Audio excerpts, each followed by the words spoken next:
today's episode, I'm reviewing this Fujifilm 50mm f2.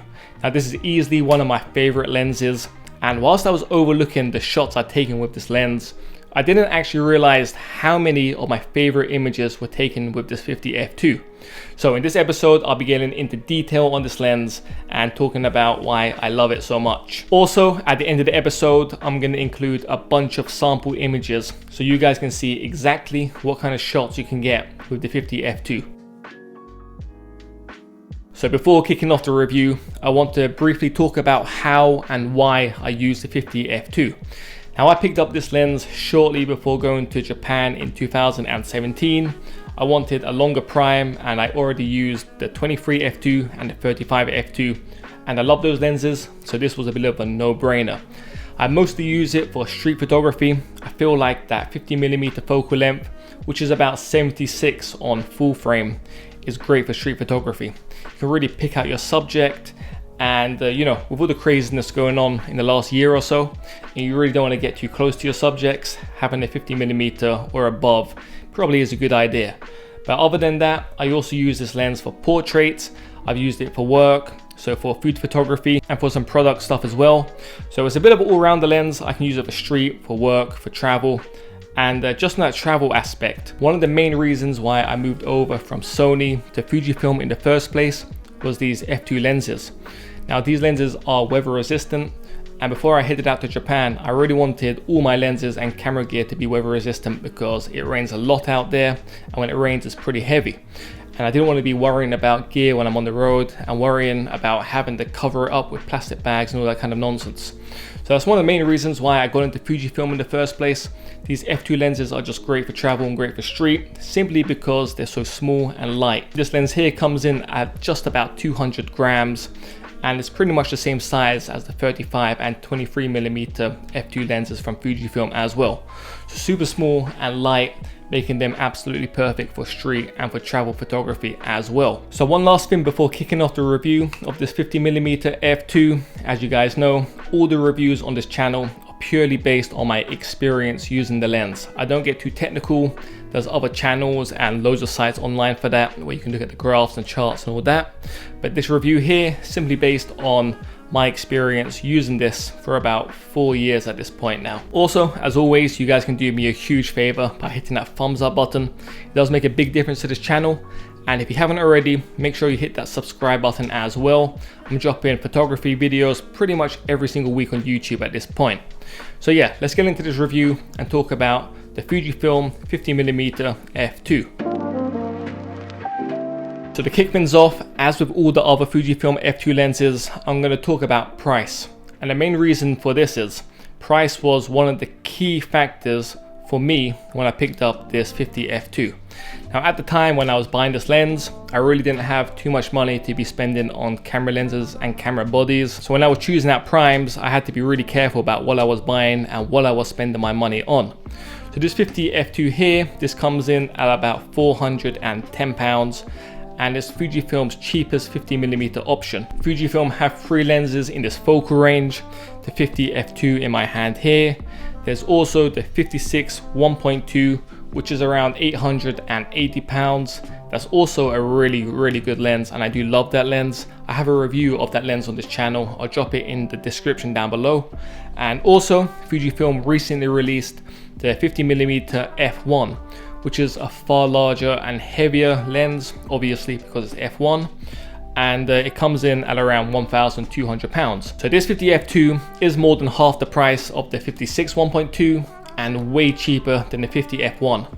And in my opinion, this lens here is the best value of the lot. And that's because the 56 1.2 is an older lens at this point. It's actually one of Fujifilm's oldest primes, and they're rumored to be releasing a Mark II version of that 1.2, which is going to be weather sealed and have the new autofocus and motors in it and all that. So it probably isn't wise to be spending 880 quid on a lens which is that old, which may be renewed in the near future. Secondly, that 50 f1 In my opinion, that's more of a studio type lens. It's a bit too big for street photography. It's also pretty heavy as well. And when it comes to travel, exactly the same. It's big, it's heavy. It's not the kind of lens which you want to be carrying around in a city or, you know, any kind of location where you might want to be a bit careful about your camera gear. So when you're traveling and stuff. So that's where the 50f2 really does come into its own. It's pretty cheap, and the size and weight of it gives it some clear advantages over both the 56 1.2 and the 50f1. So next up, let's talk about the look and feel of this 50mm f2. Now, just with all of Fujifilm's other f2 lenses, this one looks great and it feels great in the hand as well. The exterior is pretty much all metal. The rings feel great, so the manual focus ring is nice, and the aperture ring is absolutely perfect. It's not too stiff, it's not too loose, it just offers the perfect level of resistance, and I just really enjoy using this lens in the hand. And also a note on that manual focus, I feel like you kind of have to rotate it a lot to make small changes to the manual focusing point. And when it comes to street photography, I find that to be a bit useless because you kind of have to be a lot faster. You have to make bigger changes to the focusing point depending on where your subject is. So when it comes to street photography, I'm always using autofocus with this lens. The autofocusing is so quick, and I'm going to talk about that in a bit more detail shortly. But back to the look and feel of it, it comes in at just 200 grams, making it one of Fujifilm's lightest primes. And I absolutely love it on the front of my X Pro 2. If there's one negative to say about the look and feel of the 50f2, it is the lens hood.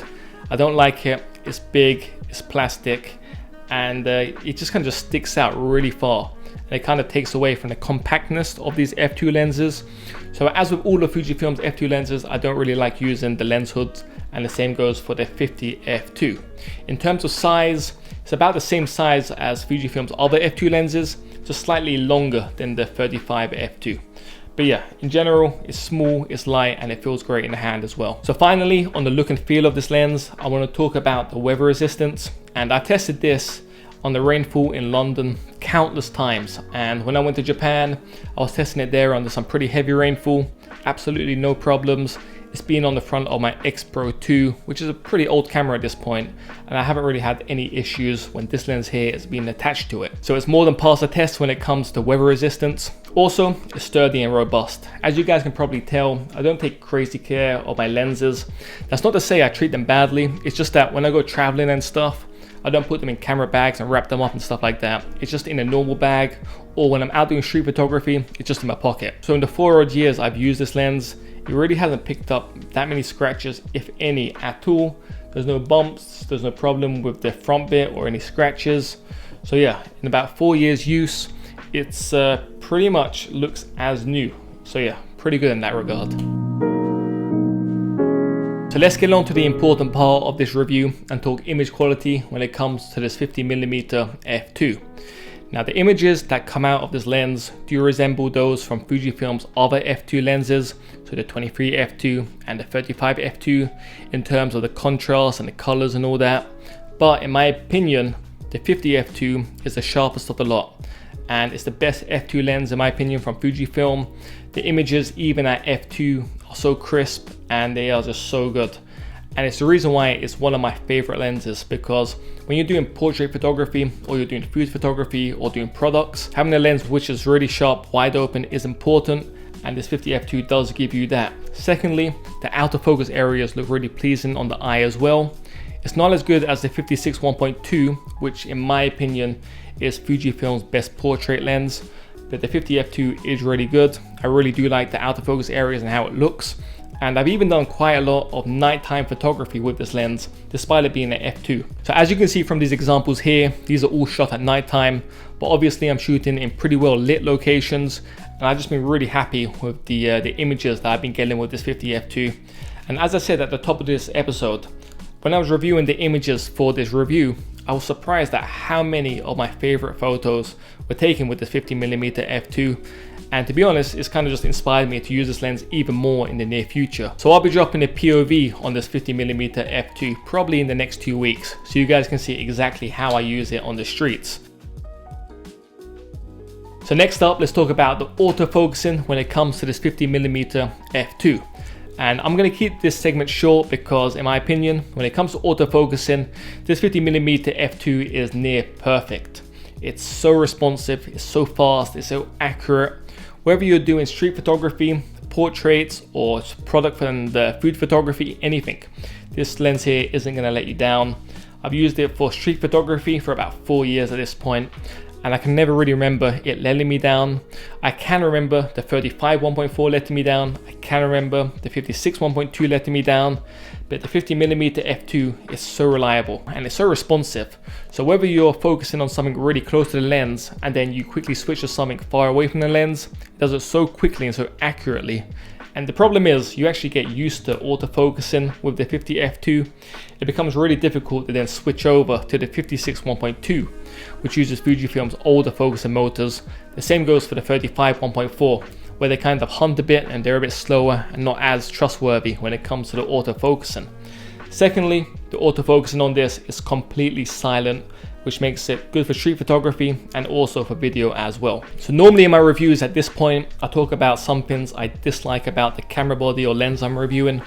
In terms of the 50 f2, there really isn't any cons or things I don't like about this lens, so there really isn't nothing to say in this segment. So let's move over to whether you should buy this lens. Now, I highly recommend the 50mm f2. It's one of my favorite lenses, and I've taken some of my favorite images with the 50 f2. So I do highly recommend it. If you're into street photography, it's a great lens. The focal length at 50mm is really good to shoot with, and you can get very different looking shots than you can with wide angle lenses. Normally for street photography, people recommend either the 23mm or 35. I do prefer either the 35 or the 50. And the 50 recently, I really love using. When it comes to portrait photography, and if you're into portraits, again, this lens here is really good. You can shoot wide open at f2, the autofocus areas look nice, and the subject in the center of your frame is going to look pin sharp as well. Finally, when it comes to travel, while the 50mm is a great option, it's weather sealed, it's small, it's light, I do feel when it comes to travel photography, you may want something a bit wider, because when you're traveling around and you'll see new things, having a lens which is so narrow can sometimes be a hindrance. And when you're going to new places and stuff, I do always recommend having a slightly wider lens because you're not too sure what you're going to encounter. Now when it comes to shooting in your own city, so here in London, when I go out to do street photography, I pretty much know what I'm going to see. So when I take out a 50mm, I kind of know exactly where to go and how to capture my subjects. But if I was say in a new country and I could only take one lens or two lenses with me, it wouldn't be the 50 f2, and that's simply because the 50 f2 would be a bit too narrow and restrict the kind of photos I could get. Instead, when it comes to travel, I'd either go for the 23 f2, the 35 f2, or more likely the 16 to 55 zoom lens, which in my opinion is the perfect travel lens. So finally, comparing the 50mm f2 to the 56 1.2 and the 50mm f1, the 50 f2 here has some clear advantages over both of those lenses. Now, when it comes to the 56 1.2, this lens here is smaller, it's lighter, and it's a lot more sturdy as well. Also, the autofocusing is a lot quicker, and more importantly than all of these factors is the fact that Fujifilm probably are going to be releasing a Mark II version of that 56 1.2. Now that's not to say the 56 1.2 isn't a great lens, it is. I love that lens, and it is a lens I am thinking of buying, but it probably isn't worth dropping upwards of £850 or $1,000 on a lens which probably is going to get updated by Fujifilm in the near future. So when it comes to either picking the 50mm f2 or the 56 1.2, at this point I'd go for the 50mm f2, unless you're specifically shooting portraits or you're specifically shooting in low light conditions where their 1.2 aperture is going to help you out. Next up, comparing the 50 f2 to the 50mm f1, these are both very different lenses. The 50mm f1 is a lot heavier, it's also a lot larger. In my opinion, that's more of a studio type lens. If you're going to be shooting lots of products, lots of portraits, then that 50 f1 is going to be a great option. But in terms of street photography, in terms of travel photography, the 50 f2 does have the advantage because it is so small and because it is so light. So when it comes to comparing this 50 f2 with Fujifilm's other 50mm offerings, I think the 50 f2 does hold its own. It is a great lens. It's a lens I highly recommend to all of you, and it's a lens I love using. So that kind of wraps up this review here. If you guys have any questions about this lens here, just drop them down below. I'll make sure to get back to you. And yeah, if you have any questions in general about photography as well, again, drop them down below. So huge thanks for watching this episode. As always, stay safe, have fun, and I'll catch you in the next one.